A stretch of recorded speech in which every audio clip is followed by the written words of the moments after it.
Hi ನಮಸ್ಕಾರ, welcome back to my YouTube channel Sarita Sannidhi vlogs YouTube ಚಾನಲ್ಗೆ ನಿಮ್ಮೆಲ್ರಿಗೂ ಪ್ರೀತಿಯ ಸುಸ್ವಾಗತ.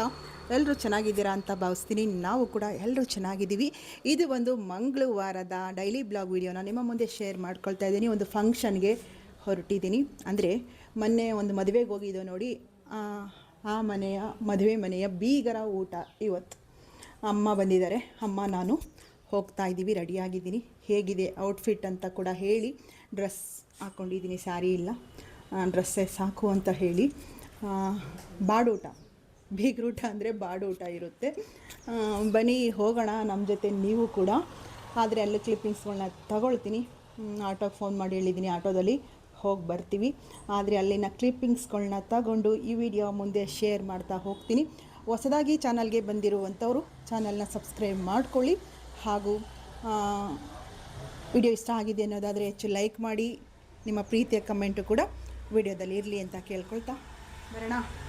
ಬನ್ನಿ ಹೋಗಿ ಬರೋಣ. ಆಟೋದಲ್ಲಿ ಅಮ್ಮ ನಾನು ಹೊರಟ್ವಿ ಚೌಟ್ರಿಗೆ. ಹುಣಸೂರಲ್ಲೇ ನಡೀತಾ ಇರುವಂಥದ್ದು.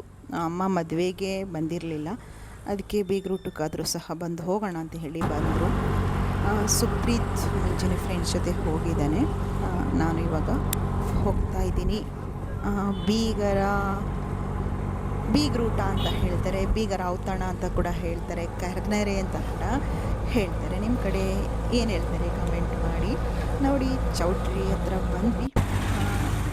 ಅಂದರೆ ಒಂದು ಸ್ವಲ್ಪ ದೂರ ಅಷ್ಟೇ, ನಮ್ಮ ಮನೆಯಿಂದ ಸ್ವಲ್ಪ ದೂರ.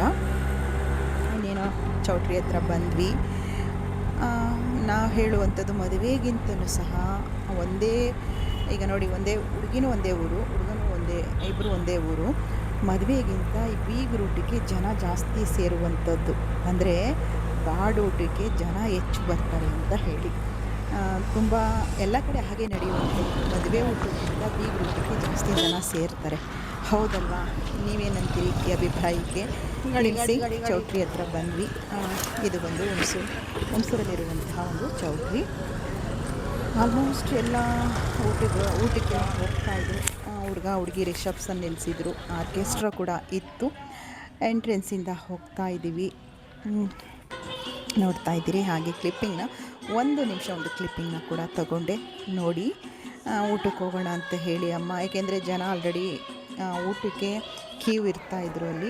ಅಂದರೆ ತುಂಬ ಜನ ಹೋಗ್ತಾಯಿದ್ರು ಊಟದ ಹಾಲಿಗೆ. ಅಮ್ಮ ಹೋಗ್ಬಿಡೋಣ ಬಾ ಅಂತ ಹೇಳಿ ಕರೆದ್ರು. ಊಟದ ಹಾಲಿಗೆ ಹೋದ್ವಿ. ನೋಡ್ತಾ ಇದ್ದೀರಿ, ಒಂದು ಊಟದ ಪಂಕ್ತಿ ಕೂತಿದ್ರೆ ಅವ್ರ ಹಿಂದೆ ಒಂದು ಕ್ಯೂ ನಿಲ್ತಾಯಿತ್ತು. ಅದರಿಂದ ನಾವು ಊಟಕ್ಕೆ ಕೂತ್ಕೊಂಡ್ವಿ. ಊಟ ಮುಗಿಸಿದ್ವಿ.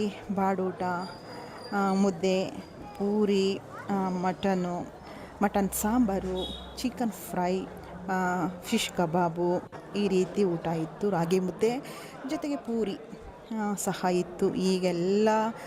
ಎಲ್ಲ ಕಡೆಯೂ ಸಹ ರಾಗಿ ಮುದ್ದೆ ಅಂತೂ ಕಂಪಲ್ಸರಿ ಮಾಡಿಸ್ತಾರೆ. ಯಾಕೆ ಅಂದರೆ ಆಲ್ಮೋಸ್ಟ್ ಶುಗರ್ ಅನ್ನೋವಂಥದ್ದು ಎಲ್ರಿಗೂ ಕಾಡಿಸ್ತಾ ಇದೆ.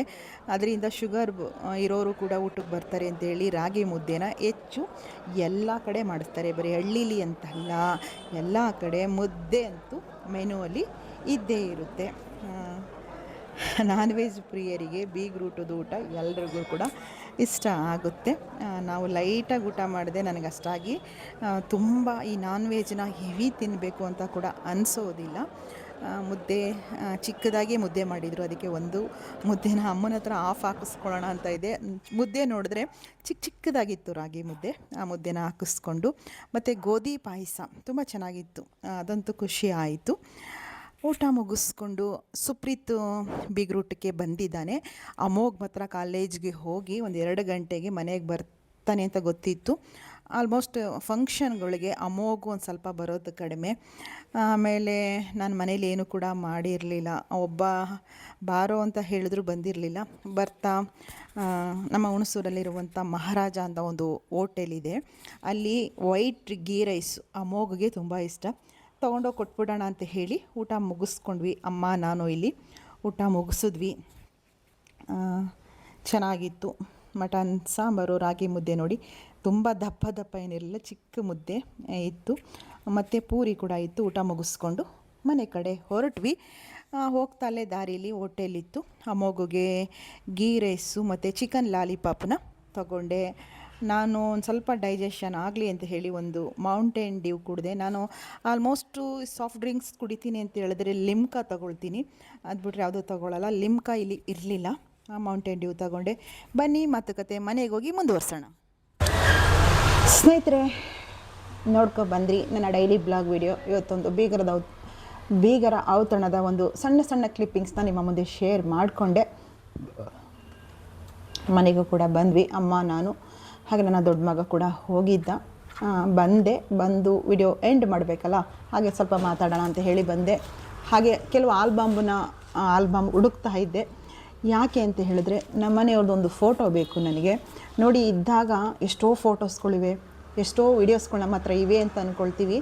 ನೋಡಿ, ಅವರಿಲ್ಲದಾಗ ಕೆಲವು ಫೋಟೋಗಳನ್ನ ಹುಡುಕಿದ್ರು ಕೂಡ ಇಂಥ ಫೋಟೋ ಇಲ್ವಲ್ಲ, ಫೋಟೋ ಬೇಕಲ್ಲ ಅಂತ ಹೇಳಿ ಎಷ್ಟು ಸರ್ಚ್ ಮಾಡಿದ್ರೂ ಸಹ, ಎಲ್ಲ ಆಲ್ಬಮ್ಸ್ಗಳಲ್ಲೂ ನೋಡಿದ್ರೂ ಸಹ ನನಗೆ ಫೋಟೋ ಸಿಗ್ತಾಯಿಲ್ಲ. ಬೇಕು ಅಂದರೂ ಕೂಡ ಫೋಟೋ ತೆಗೆಸ್ಕೊಳ್ಳೋಕ್ಕೆ ಅವರೇ ಇಲ್ಲ ಅಲ್ವಾ ಅನಿಸುತ್ತೆ. ಇದ್ದಾಗ ಒಂಥರ, ಇಲ್ಲದಿದ್ದಾಗ ಮನಸ್ಸಿನ ತಳಮಳ ಒಂದು ಥರ ಇರುತ್ತೆ. ಇದು ನಮ್ಮ ಮನೆಯ ಗೃಹ ಪ್ರವೇಶದ ಫೋಟೋ. ಇದು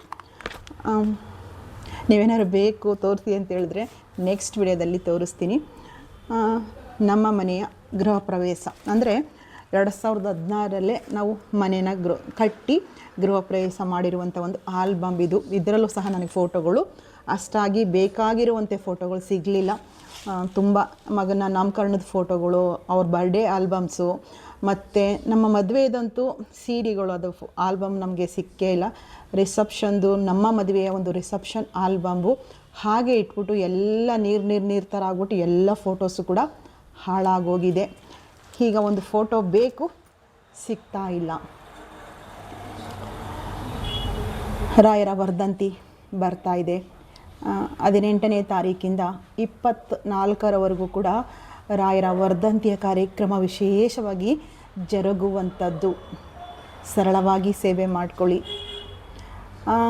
ನನ್ನ ಮನಸ್ಸಿನಲ್ಲಿ ಅಳಿಸಲಾಗದ ನೋವು, ಆ ಕ್ಷಣಗಳನ್ನ ಅನುಭವಿಸುವಂಥದ್ದು. 18ರಿಂದ 24ವರೆಗೂ ಕೂಡ ರಾಯರ ವರ್ಧಂತಿ ಕಾರ್ಯಕ್ರಮ ಅಲ್ವಾ. ಅದ್ರ ಮಧ್ಯೆ ನನ್ನ ಒಂದು ನೆನಪಿನ ಅಂಗಳದಲ್ಲಿ ನಮ್ಮ ಮನೆ ಒಂದು ಕಾರ್ಯಕ್ರಮ ಇದೆ. ಏನು ತಪ್ಪು ಮಾಡಿದೆ ಅದನ್ನು ಸರಿಪಡಿಸ್ಕೊಳ್ಳೋಕ್ಕೆ ಇರುವಂಥ ಒಂದು ಅವಕಾಶ ನನಗೆ ಈ ಸಂದರ್ಭದಲ್ಲಿದೆ. ಅದು ಏನು ಎತ್ತ ಅಂತ ಹೇಳಿ ಮುಂದಿನ ವಿಡಿಯೋಗಳಲ್ಲಿ ನಿಮಗೆ ತಿಳಿಸ್ತೀನಿ. ಏನು 21ನೇ ತಾರೀಕು ಇರುವಂಥ ಕಾರ್ಯಕ್ರಮ ಏನು ಅನ್ನೋದು ಸಹ ನಿಮ್ಮ ಮುಂದೆ ಮುಂದಿನ ವಿಡಿಯೋಗಳಲ್ಲಿ ನಾನು ನಿಮ್ಮ ಮುಂದೆ ಅಂತೂ ಖಂಡಿತ ಶೇರ್ ಮಾಡ್ಕೊಳ್ತೀನಿ. ಯಾಕೆ ಅಂತ ಹೇಳಿದ್ರೆ ಯೂಟ್ಯೂಬ್ ಈ ನನ್ನ ಚಾನಲ್ ಬರೀ ಚಾನಲ್ ಅಲ್ಲ, ನನಗೆ ಒಂದು ಕುಟುಂಬ ಇದ್ದಂತೆ. ಕುಟುಂಬದಲ್ಲಿ ಕೆಲವು ವಿಷಯಗಳನ್ನ, ಕೆಲವು ಮನದಾಳದ ಒಂದು ವಿಶೇಷವಾದ ಒಂದು ಏನು ವಿಶೇಷವಾಗಿ ನಮ್ಮ ಮನಸ್ಸಿನಲ್ಲಿ ಸಂಘರ್ಷ ಆಗ್ತಾ ಇರುತ್ತೋ ಅಂಥವನ್ನೆಲ್ಲ ಸಹ ನಿಮ್ಮ ಮುಂದೆ ಹೇಳ್ಕೊಳ್ತೀನಿ ಖಂಡಿತವಾಗ್ಲೂ ಕೂಡ. ಯಾಕೆ ಅಂತ ಹೇಳಿದರೆ ನನಗೆ ನಿಮ್ಮ ಒಂದು ಕಮೆಂಟ್ಗಳಿದೆಯಲ್ಲ, ನೀವು ವಿಡಿಯೋ ನೋಡಿ ನಾನು ಹೇಳಿದಂಥ ಕೆಲವು ಮಾತುಗಳಿಗೆ ನಿಮ್ಮ ಕಡೆಯಿಂದ ಅಭಿಪ್ರಾಯಗಳನ್ನ ತಿಳಿಸ್ತೀರಿ, ಅನಿಸಿಕೆಗಳನ್ನ ಕಮೆಂಟ್ ಮೂಲಕ ತಿಳಿಸ್ತೀರಲ್ವ, ಆಗ ಸಿಗುವಂಥ ಧೈರ್ಯ ನಿಜವಾಗ್ಲೂ ಕೂಡ ನಾನು ತುಂಬ ಅನುಭವಿಸಿದ್ದೀನಿ. ಏಕೆ ಅಂತ ಹೇಳಿದ್ರೆ ಹೋದ ವರ್ಷ ಮಾರ್ಚ್ ನಂತರ ನಾನು ಯೂಟ್ಯೂಬಲ್ಲಿ ನಾನು ತಗೊಂಡಂಥ ಒಂದು ಧೈರ್ಯ, ಸ್ಟ್ರಾಂಗ್ ಎಲ್ಲ ನೀವುಗಳು ಕೊಟ್ಟಿದ್ದಂಥದ್ದು. ಅದನ್ನು ಹೇಳ್ಕೊಳ್ಳೋದಕ್ಕಾಗಲ್ಲ. ಈ 21ನೇ ತಾರೀಕು 100ರಲ್ಲಿ 10 ಜನಕ್ಕೆ ಬರುವಂತಹ ಯೋಗ ಇರಬಹುದು, ಅದು ನಮಗೆ ಒಂದು ನೋವಿನ ಸಂಗತಿ ಇರಬಹುದು, ಕರ್ತವ್ಯ ಏನು ಹೇಳ್ತಾರೆ, ನಮ್ಮ ಸಂಸ್ಕಾರ, ನಮ್ಮ ಸಂಸ್ಕೃತಿನ ಒಂದು ಮುಂದುವರಿಸುವಂಥ ಕಾರ್ಯಕ್ರಮ ಇದೆ. ರಾಯರ ವರ್ಧಂತಿ ಅಂತ ಹೇಳಿ ಭಕ್ತಿ ಭಾವದಿಂದ ಖುಷಿ ಪಡ್ಲ, ನೋವಿನೊಂದಿಗೆ ಸಂಕಟ ಪಡ್ಲ, ಆ ಕಾರ್ಯಕ್ರಮನ ನೆನೆಸ್ಕೊಂಡು ಅಂತ ಹೇಳ್ತಾ ಇದ್ದೀನಿ. ಏನಿದೆ ಈ 21ನೇ ತಾರೀಕು ಅದು ವಿಶೇಷವಾಗಿ ಬಂದಿರುವಂಥದ್ದು. ಅದು ಏನು ಅಂತ ಹೇಳಿ ನಿಮ್ಮ ಮುಂದೆ ನಾನು ಶೇರ್ ಮಾಡ್ಕೊಳ್ತೀನಿ, ಮುಂದಿನ ವಿಡಿಯೋದಲ್ಲಿ ತಿಳಿಸ್ತೀನಿ. ಇವತ್ತು ಸಿಂಪಲ್ಲಾಗಿ ಒಂದು ಡೈಲಿ ಬ್ಲಾಗ್ ನಿಮ್ಮ ಮುಂದೆ ಶೇರ್ ಮಾಡ್ಕೊಂಡಿದ್ದೀನಿ. ಕೆಲವು ಕಂಟೆಂಟೊಂದಿಗೆ ವಿಡಿಯೋ ಬರ್ತೀನಲ್ಲ, ಶಾರ್ಟಾಗಿ ಹೇಳಿಬಿಡಿ, ಏನು ವಿಷಯ ಅದು ಹೇಳಿಬಿಡಿ ಅಂತೀರಿ. ಡೈಲಿ ಬ್ಲಾಗ್ ಅಂದಾಗ ಕೆಲವು ಒಂದು 10 ನಿಮಿಷನಾದ್ರು ಸಹ ನಾವು ವಿಡಿಯೋನ ತೊಗೊಂಡು ಹೋಗಬೇಕು. ಅದಕ್ಕೋಸ್ಕರ ನನ್ನ ವಿಡಿಯೋ ಲೆಂತಿ ಇರುತ್ತೆ. ಬೇಜಾರು ಮಾಡ್ಕೊಳ್ದಂಗೆ ನೋಡಿ. ಕೆಲವರಂತೂ ಬೇಜಾರೇ ಮಾಡ್ಕೊಳ್ಳೋದಿಲ್ಲ. ಶುರುವಿಂದ ಎಂಡ್ವರೆಗೂ ಕೂಡ ಎಲ್ಲೂ ಸ್ಕಿಪ್ ಮಾಡ್ದೇನೆ ನನ್ನ ವಿಡಿಯೋನ ನೋಡುವಂಥವ್ರು ತುಂಬ ಹೆಣ್ಮಕ್ಳು, ತುಂಬ ಪ್ರೀತಿಸುವಂಥವ್ರು ನನ್ನ ಜೊತೆ ಇದ್ದೀರಿ. ಕೆಲವರು ಹೊಸ್ದಾಗಿ ಬಂದರೆ ನಿಮ್ಗೇನಾದ್ರು ಬೋರ್ ಅನಿಸ್ಬಹುದು. ಬೋರ್ ಆಗಬೇಡಿ.